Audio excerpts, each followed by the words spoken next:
ورنہ شروع میں تو جب میں ان سے بات کرتا تو ان کے جواب سن کر حیرت سے میری آنکھیں پھٹی کی پھٹی رہ جاتی۔ تاہم اب میرا یہاں پر دل لگنا شروع ہو گیا تھا۔ احمد کے ساتھ دوستی کر کے میں بہت خوش تھا اور اکثر اب وہ مسجد چلاتا اور میرے ساتھ کافی دیر تک بیٹھا رہتا۔ اس دن کے بعد سے میں احمد کے گھر نہیں گیا تھا۔ احمد سے ہی اس کے بھائی کے بارے میں پوچھتا رہتا، جس کا نام انہوں نے علی رکھا تھا۔ ایک بار ایسا ہوا کہ احمد 2-3 دن تک نہیں آیا۔ مجھے تشویش ہونے لگی کیونکہ ایسا نہیں ہوا تھا۔ جب سے میری احمد کے ساتھ دوستی ہوئی تھی وہ تقریباً دن میں ایک بار ضرور چکر لگاتا تھا، اور اب تو 3 دن سے نہیں آیا تھا تو مجھے تشویش ستانے لگی تھی۔ اسی لیے میں احمد کے گھر کے باہر پہنچ گیا، حالانکہ مجھے جھجک محسوس ہو رہی تھی کہ میں دروازہ کھٹکھٹاؤں یا نہیں، لیکن پھر بھی احمد کی خیریت دریافت کرنے کے لیے میں نے دروازہ کھٹکھٹا دیا، اور جب دروازے پر ایک نسوانی آواز سنی تو میرا دل جیسے سکڑ کر سمٹ گیا۔ وہ احمد کی والدہ تھی، اور انہی کی زبانی مجھے معلوم ہوا تھا کہ احمد کو 3-4 دن سے بخار ہے، اسی کی بدولت وہ گھر سے نہیں نکلا۔ یہ سن کر میں تشویش میں مبتلا ہو گیا۔ میں اس سے ملنا چاہتا تھا، لیکن اس کی والدہ کے ڈر سے میں نے اس خواہش کا اظہار نہیں کیا اور خاموشی سے اپنی مسجد میں آ کر احمد کا انتظار کرنے لگا۔ نہ جانے کیوں مجھے اتنی بے چینی ہو رہی تھی، شاید مجھے احمد کی عادت ہو رہی تھی یا کیا تھا۔ اس بچے میں کچھ ایسا خاص تھا جو مجھے محسوس ہوتا تھا، اور اس سے مل کر مجھے ایک سکون کا احساس ہوتا تھا۔ تاہم میرے پاس اب اس بات کے علاوہ اور کوئی چارہ نہیں تھا کہ میں آرام سے مسجد میں بیٹھ کر احمد کا انتظار کروں۔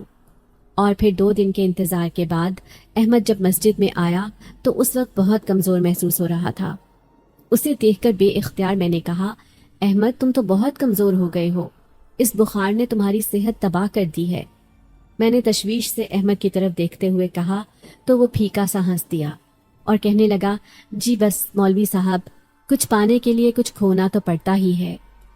احمد کے عجیب سے انداز نے مجھے ٹھٹکا دیا تھا اور میں اس کے چہرے کی طرف دیکھنے لگا، لیکن اس کا چہرہ پہلے کی طرح سادہ ہی تھا اور اس کے اوپر کوئی کہانی نہیں تھی۔ لیکن نہ جانے کیا بات تھی، اس کے الفاظ مجھے کسی کہانی کی طرف اشارہ دے رہے تھے۔ یہی وجہ تھی کہ میرے اندر تجسس سر اٹھانے لگا، اور پھر میں نے اس وقت احمد سے پوچھنا مناسب نہیں سمجھا، لیکن اسے اپنا خیال رکھنے کی تاکید کی اور اس سے کہا کہ اب سے اپنا بہت خیال رکھنا اور ایک بار مسجد ضرور آ جایا کرو، اس طرح میں پریشان ہو جاتا ہوں اور مجھے تمہارے گھر جانا مناسب نہیں لگتا کہ تمہاری والدہ کو کوئی پریشانی نہ ہو۔ میں نے جب احمد سے یہ کہا تو اس نے سر ہلا دیا اور کہنے لگا کہ وہ کوشش کرے گا کہ دن میں ایک بار مجھ سے ملنے ضرور آئے۔ احمد کو رخصت کرنے کے بعد میں اس کے الفاظ پر ہی غور کر رہا تھا، لیکن نہ جانے کیا بات تھی، مجھے کچھ سمجھ نہیں آ رہی تھی اور میں کسی نتیجے پر پہنچ نہیں پا رہا تھا۔ کچھ دن اسی طرح گزر گئے۔ احمد اب روز ہی آتا تھا اور اس کے آنے کی مجھے عادت ہو گئی تھی۔ وہ جب آتا تھا تو مجھے بہت اچھا لگتا تھا اور میں اس کے ساتھ ادھر ادھر کی باتیں کر کے جیسے اپنے دکھ اور پریشانیاں بھول جاتا تھا۔ احمد نے جو مجھے 50,000 روپیہ دیا تھا وہ ابھی تک میرے پاس ویسے ہی رکھا ہوا تھا۔ سوچا تھا جب گھر جاؤں گا تو اماں کے حوالے کر دوں گا تاکہ وہ بہنوں کے جہیز کے لیے استعمال کر سکے، لیکن ابھی میرے گھر جانے میں کچھ دن باقی تھے کہ اچانک ایک دن پتہ چلا کہ اماں کی طبیعت بہت خراب ہے اور انہیں ہسپتال لے جانے کی ضرورت ہے۔ میں یہ سن کر یہاں پر رک نہیں سکا اور فوراً گھر کے لیے نکل کھڑا ہوا۔ وہ رقم میں اپنے ساتھ لے جانا بھول گیا تھا، وہ مسجد میں ہی رہ گئی۔ گھر پہنچا تو اماں کی حالت واقعی اچھی نہیں تھی، انہیں بخار بہت تیز تھا اور اس کے علاوہ ان کی الٹیاں نہیں رک رہی تھیں۔ میرے اپنے ہاتھ پیر پھول گئے تھے۔ میں انہیں لے کر فوراً شہر کے بڑے ہسپتال کی طرف بھاگا۔ میرے ساتھ میری دونوں بہنیں بھی آ گئیں کیونکہ وہ اماں کو اس حالت میں اکیلا نہیں چھوڑنا چاہتی تھیں۔ ہسپتال میں ڈاکٹر نے معائنہ کرنے کے بعد اماں کو داخل کر لیا۔ ڈاکٹر کا کہنا تھا کہ اماں کو معدے کا انفیکشن لگتا ہے، اس لیے انہیں 2-3 دن ہسپتال میں رکنا پڑے گا۔ یہ سن کر میں پریشان ہو گیا کیونکہ میرے پاس اتنی رقم ہی نہیں تھی، جو رقم موجود تھی وہ مسجد میں ہی رہ گئی تھی۔ پریشانی کے عالم میں میں سوچ رہا تھا کہ اب دوبارہ مسجد جاؤں، لیکن مسجد والے علاقے کا سفر یہاں سے 2 گھنٹے کا تھا۔ 2 گھنٹے کا جانا اور پھر واپس آنا مجھے بہت مشکل لگ رہا تھا کیونکہ اماں کو اس حالت میں چھوڑ کر جانے کو دل نہیں کر رہا تھا۔ یہی وجہ تھی کہ میں ہسپتال کے برآمدے میں اپنے سر کو تھامے ہوئے بیٹھا تھا۔ اچانک مجھے ایک مخصوص خوشبو محسوس ہوئی۔